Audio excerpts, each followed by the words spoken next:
আসসালামু আলাইকুম প্রিয় শিক্ষার্থীরা, কেমন আছো সবাই? আশা করি অনেক ভালো আছো। আমরা আজকে যে বিষয়টা নিয়ে জানবো সেটা হচ্ছে স্পেশাল ইউজ অফ ফ্রেজ ওয়ার্ডস। এই বিষয়টা নিয়ে আমরা জানবো।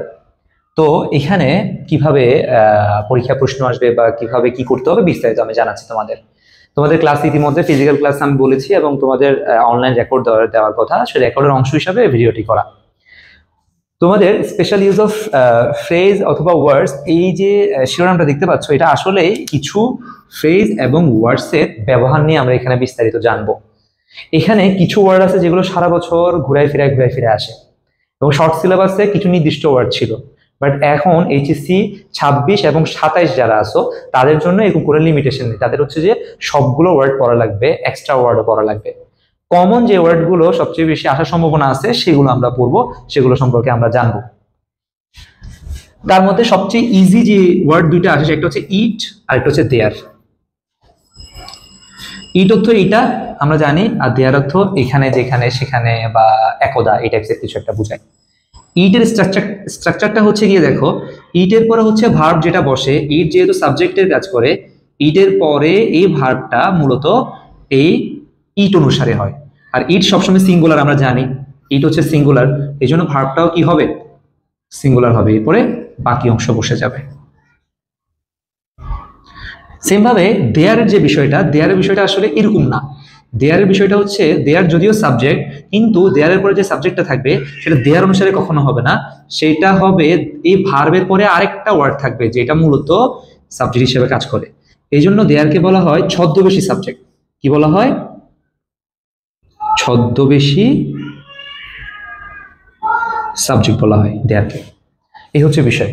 তাহলে আমরা এক্সপ্রেস করার সময় দেখব যে কোথায় এই ইট অনুসারে এই ভার্বটা সিঙ্গুলার হচ্ছে, আর কোথায় ভার্বের পরে আরেকটা সাবজেক্ট আছে এবং সাবজেক্ট অনুসারে ইয়াটা হচ্ছে, ভার্বটা হচ্ছে। অর্থাৎ এই সাবজেক্টটা সিঙ্গুলার হলে ভার্বটা সিঙ্গুলার হবে, এই সাবজেক্টটা প্লুরাল হলে ভার্বটা প্লুরাল হবে। সে ফর এক্সাম্পল আমি ধরো একটা উদাহরণ দিচ্ছি, যেমন দেয়ার ড্যাশ মেনি বুকস, আর আরেকটা লিখলাম দেয়ার ড্যাশ আ বুক। তাহলে আমরা যদি শুধুমাত্র এম ইজার থেকে যদি বাছাই করি এখানের জন্য, তাহলে এখানে মেনি বুকস, দেয়ার কিন্তু সাবজেক্ট জাস্ট শো দাঁড়ায় আছে এটা। এই যে ভার্বের জায়গাটা আমরা খালি রাখলাম এম ইজারের জায়গাটা, এরপরে যে ওয়ার্ড দেখতে পাচ্ছি এখানে আছে মেনি বুকস, অর্থাৎ অনেকগুলো বই, তার মানে প্লুরাল। আর আমরা জানি প্লুরালের সাথে ভার্ব বসে আর হচ্ছে প্লুরাল ভার্ব। আর দেয়ারের পরে এখানে গ্যাপ এবং এখানে এ বুক দেখতে পাচ্ছি, অর্থাৎ একটা বই, তাহলে এটার জন্য হবে ইস। এভাবে করে দেয়ার ইউজটা আমরা এই পরবর্তী যে সাবজেক্ট থাকবে সে অনুসারে এখানে আমরা বসাই সাধারণত।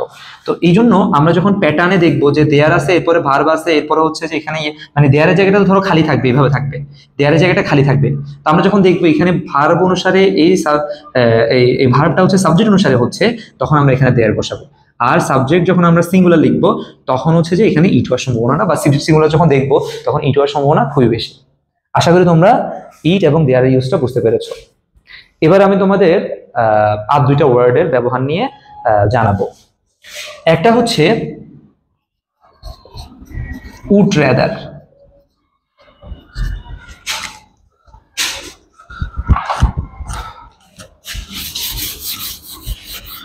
আরেকটা হচ্ছে হ্যাভ টু, হ্যাজ টু, আরেকটা হচ্ছে had better,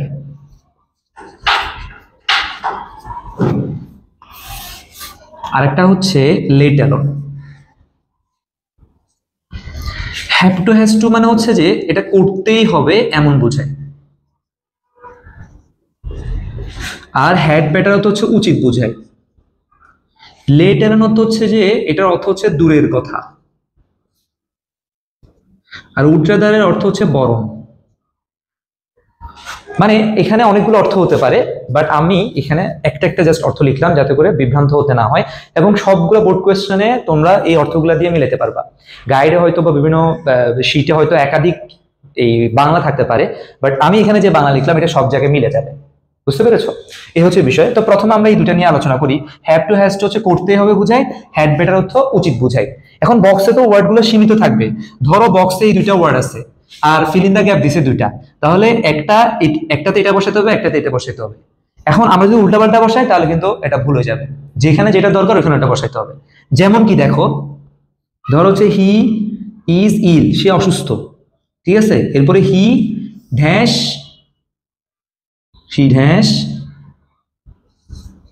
go to the hospital। আরেকটা কনটেক্সট লিখলাম যে he is addicted to drug,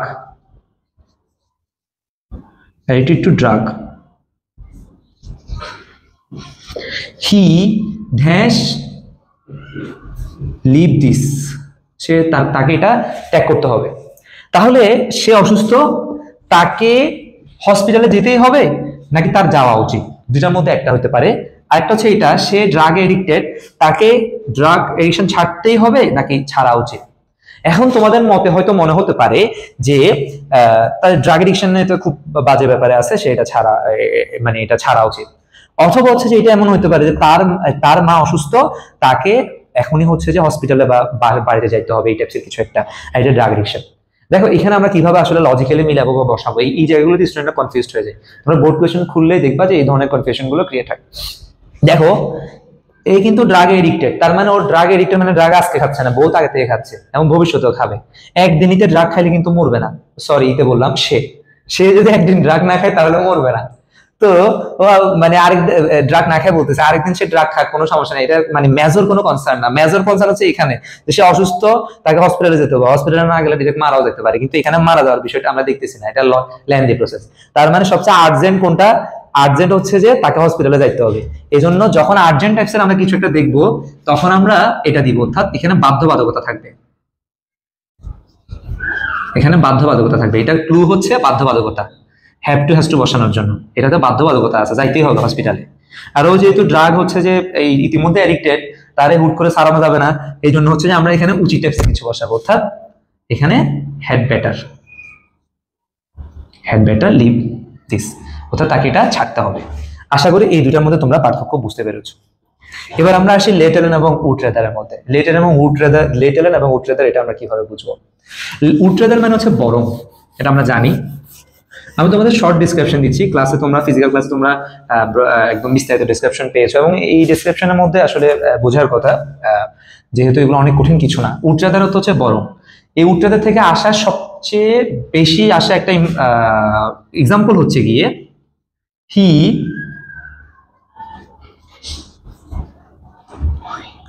he would rather die than beg। দেখো উট্রাদারের জায়গাটা খালি থাকবে, এখানে গ্যাপটা হবে, তাহলে সে বরং মারা যাবে দেন ব্যাগ, ভিক্ষা না করে সে বরং মারা যাবে। তো এই উট্রাদারের ক্ষেত্রে আমরা যখন উট্রাদার বসে তখন আমরা দেখি সেখানে একটা দেন আসে এবং দুটো বিষয়ের মধ্যে তুলনা করা হয় এবং একটাকে গ্রহণ করা হয়। তাইলে এই উট্রাদারের যে ক্লু, উট্রাদার কোথায় হবে বুঝবো, আমরা সেখানে দেন দেখবো, দেন আছে, তারপরে হচ্ছে যে দুটি বিষয়ের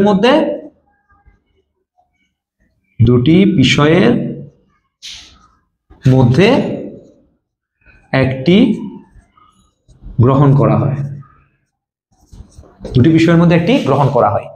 তাহলে এরকম আরো কত ধরনের হতে পারে, বললো যে রহিম বরং উট্রেদার, সে বরং রিজাইন হিজ জব, তার জবটা থেকে রিজাইন দিবে, দেন টলারেট ইনজাস্টিস টলারেট করা থেকে সে বরং কি করবে, সে জবটা থেকে রিজাইন দিবে। এভাবে করে আরো বিভিন্ন ধরনের উদাহরণ আসে যেটা তোমরা বোর্ড কোয়েশ্চেন খুলে দেখতে পাবে এবং এই দুটো ক্লুর সাথে মিল পাবা তোমরা। এবার আসি লেটার, এটার সাথে এটা কিছুটা মিল আছে। কিভাবে মিল আছে, এটা হচ্ছে এটা তো সেম দুটো বিষয় থাকে, তবে এটার ব্যাপারটা দূরের কথাটা কিভাবে হয়। ধরো বললো যে সে তো বইটার শিরোনামই জানে না, বইটার নামই জানে না, বইয়ের ভেতরে প্রত্যেকটা চরিত্রের বিস্তারিত সম্পর্ক তো দূরের কথা, অর্থাৎ বই পড়েই নাই, বইয়ের ভেতরে কোন ক্যারেক্টার কি করছে, কে কার বাপ কে কার মা, এটা ধরো সে কেমনে জানবে। তারপরে যেমন আরো এরকম আসছে যে সে তো নিউজ পেপার পড়েই না, নিউজ পেপার সম্পাদনা করা তো দূরের কথা, সে তো সাইকেলই চালাইতে পারে না, বাইক চালানো তো বা মোটরসাইকেল চালানো তো দূরের কথা। বুঝতে পারছো কিভাবে আসে? তাহলে আমি জাস্ট একটা উদাহরণ দেখা দিচ্ছি। এখানে হচ্ছে অসামর্থ্যতা বুঝায়, আমরা মনে রাখবো অসামর্থ্যতা বুঝায়। আমি জানি না এটা কোথাও কোনো ইয়ার সাথে মিলবে কিনা, এটা আমরা মনে রাখবো হচ্ছে দুটো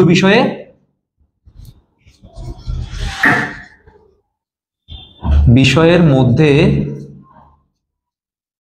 একটিতে একটিতে বা ধরো দুটো বিষয়ের মধ্যে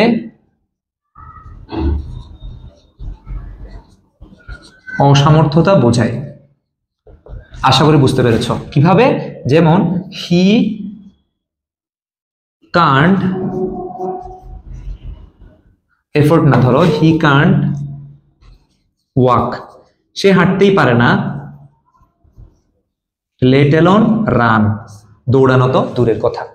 এই টাইপসের করে দূরের কথাটা আসে। আগামী পর্বে, আগামী ক্লাসে আমি তোমাদের বাকি যে ইয়াগুলো রয়েছে, ওয়ার্ডগুলো রয়েছে, সেগুলো নিয়ে বিস্তারিত জানাবো, এবং এমনভাবে সিম্পলি জানাবো যাতে করে তোমাদের কোনো ধরনের প্রবলেম পড়তে না হয় এবং তোমরা খুব ইজিলি রিকগনাইজ করতে পারো। ধন্যবাদ সবাইকে। আসসালামু আলাইকুম।